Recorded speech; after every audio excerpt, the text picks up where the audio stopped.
जय हिंद साथियों, बहुत ही इंपॉर्टेंट खबर है आपके लिए कि इंडिया पोस्ट जीडीएस की न्यू वैकेंसीज फिर से एक बार आ चुकी हैं और इस बार वैकेंसीज अच्छी खासी वैकेंसीज हैं।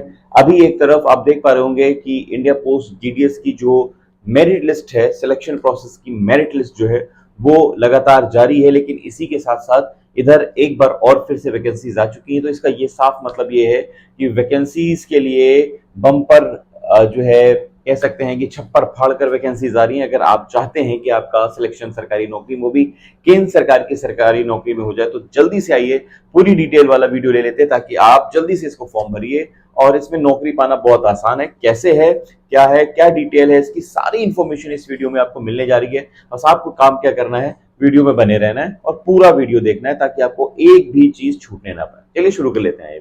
तो वीडियो शुरू करने से पहले मैं आप सभी से रिक्वेस्ट करूंगा कि वीडियो को पूरा देखिएगा ताकि फुल डिटेल आपको मिल जाए। कमेंट बॉक्स में किसी तरह की कोई क्वेरी आपको करनी ना करे। फिर भी अगर आप कोई चीज चाहते हैं तो कमेंट बॉक्स में पूछ सकते हैं। मेरे टेलीग्राम चैनल का भी लिंक मैं दे देता हूं, वहां पर भी आप पूछ लीजिएगा। चलिए देखिए, बात कर लें अगर ये इंडिया पोस्ट जीडीएस की, तो ये देखिए नई वैकेंसीज है। जो अभी दूसरी वैकेंसी लगातार जारी है वो अलग वैकेंसी है, ये नई वैकेंसी आ चुकी है और इसकी जो टोटल पोस्ट है वो 15,000 है। जब हम बात करेंगे जो अभी लगातार जारी थी वैकेंसीज, उसमें अच्छे खासे थोड़े ज्यादा पद थे, लेकिन इसमें थोड़े कम है। लेकिन फिर भी 15,000 थोड़े बहुत ज्यादा होते, कम नहीं होते। अब हम बात करेंगे इसकी, ये फॉर्म शुरू कब से हो रहा है साथियों। तो अगर बात करें इसके इसके फॉर्म की, तो देखिए ये 22 तारीख से फॉर्म शुरू हो गया है।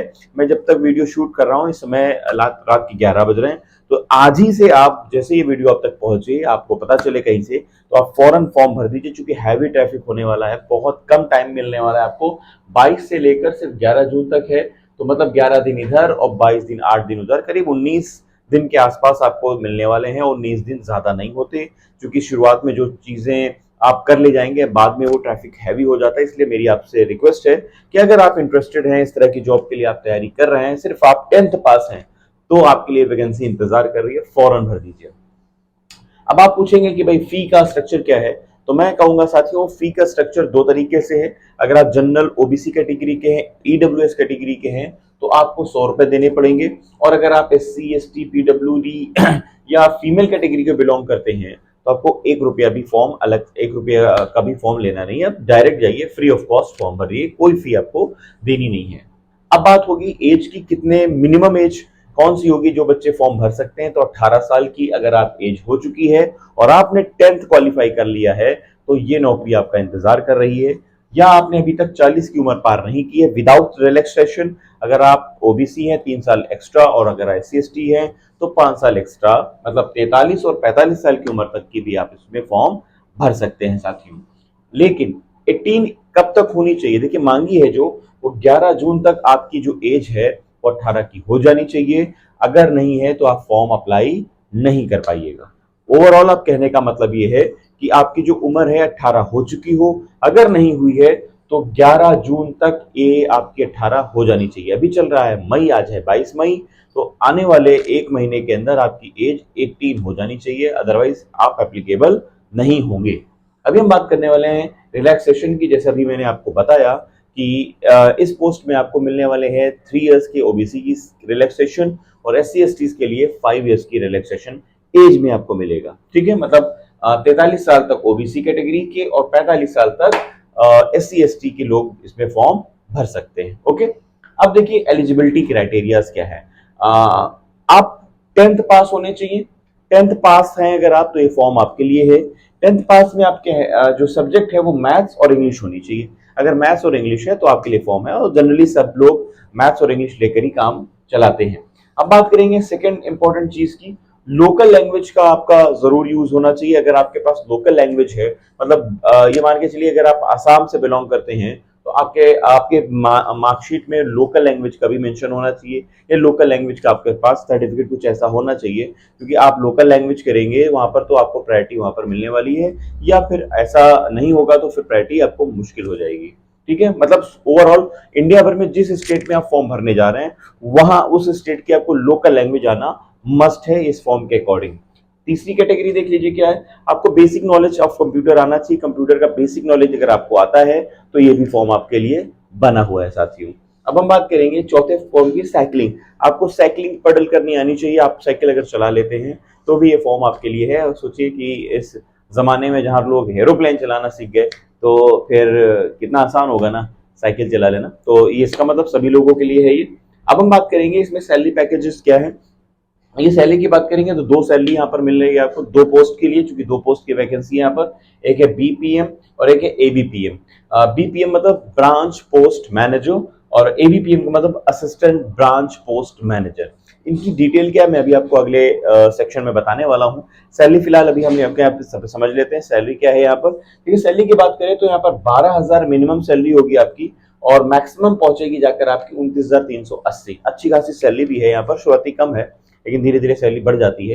लेकिन अगर आप एबीपीएम पर हैं तो आपकी सैलरी मिनिमम 10,000 होगी, उसके साथ बढ़ बढ़कर आपकी सैलरी 24,700 पड़ जाएगी। कुछ लोग यहाँ पूछेंगे कि सर सैलरी बहुत ज्यादा कम है। देखिए सेंट्रल की वैकेंसी है, सबसे पहले एक चीज सुन लीजिए, 10th की क्वालिफिकेशन मांगी है, ज्यादा कुछ मांगा नहीं है, तो आप ये कह सकते हैं अच्छी खासी सैलरी है।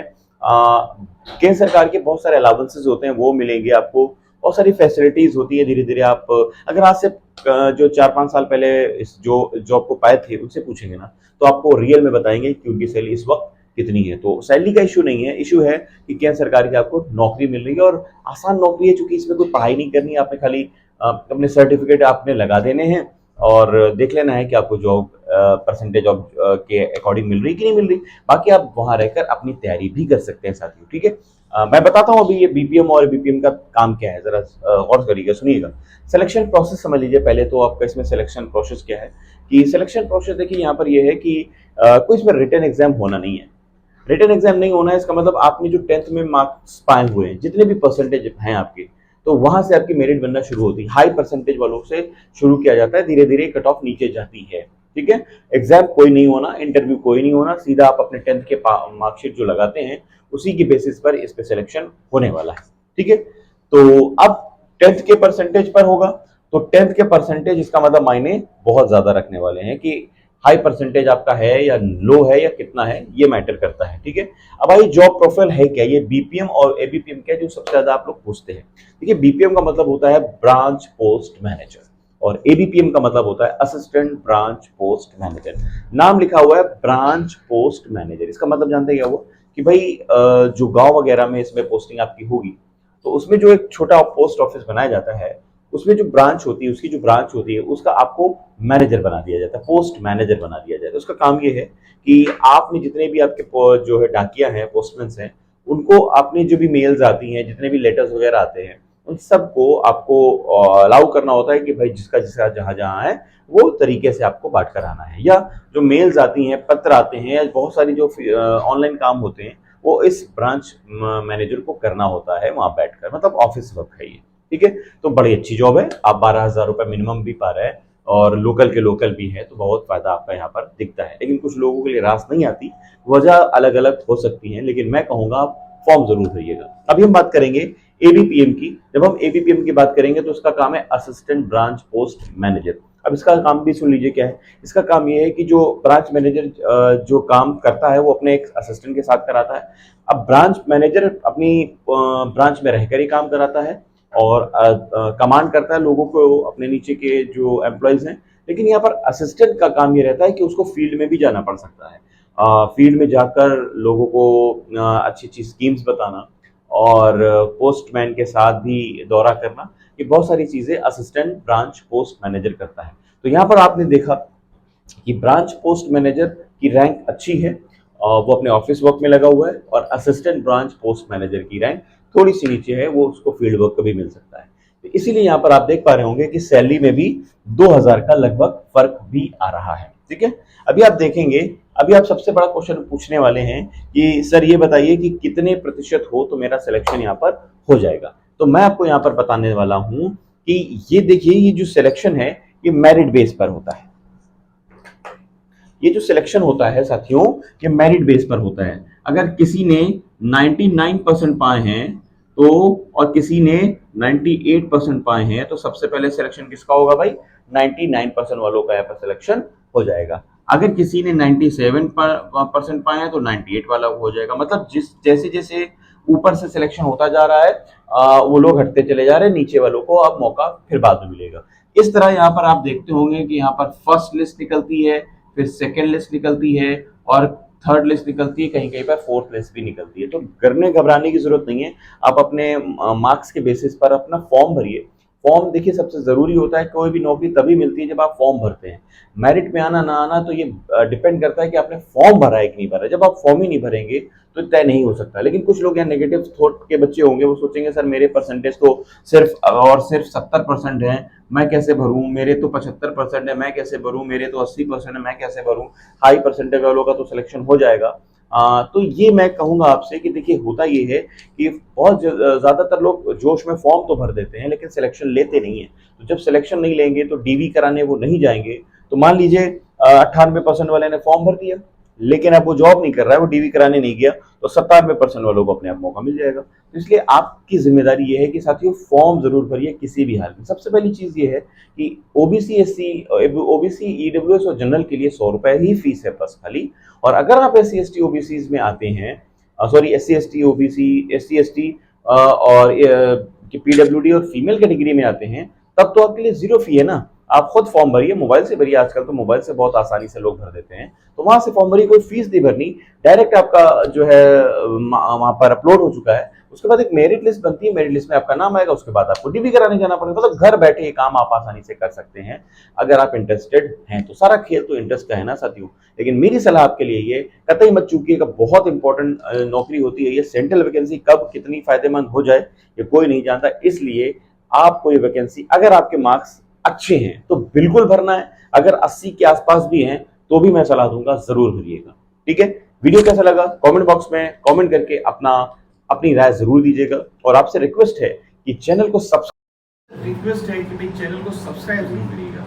सब्सक्राइब करने से क्या होता है ना, हम जैसे टीचर्स को हौसला मिलता है, और आपका हौसला बहुत ज़रूरी है हम लोगों के लिए, इन्फॉर्मेशन कलेक्ट करना और आप तक पहुंचाना। अगर आप सब्सक्राइब नहीं करिएगा, सिर्फ ऐसे ही चले जाइएगा, तो ये हमारे लिए अच्छा नहीं होगा। और हाँ, गुरु तो अपने बच्चों से गुरु दक्षिणा भी मांगता है ना, तो यही गुरु दक्षिणा है आपकी। कोई पैसा नहीं देना आपको, सिर्फ क्या करना है, इस रेड बटन को दबा दीजिए और हमको ही गुरु दक्षिणा पहुंचा दीजिए। वीडियो अच्छा लगा हो तो लाइक करिए, सब्सक्राइब करिए, बेल आइकन दबाइए और अपने सभी दोस्तों को शेयर जरूर करिए।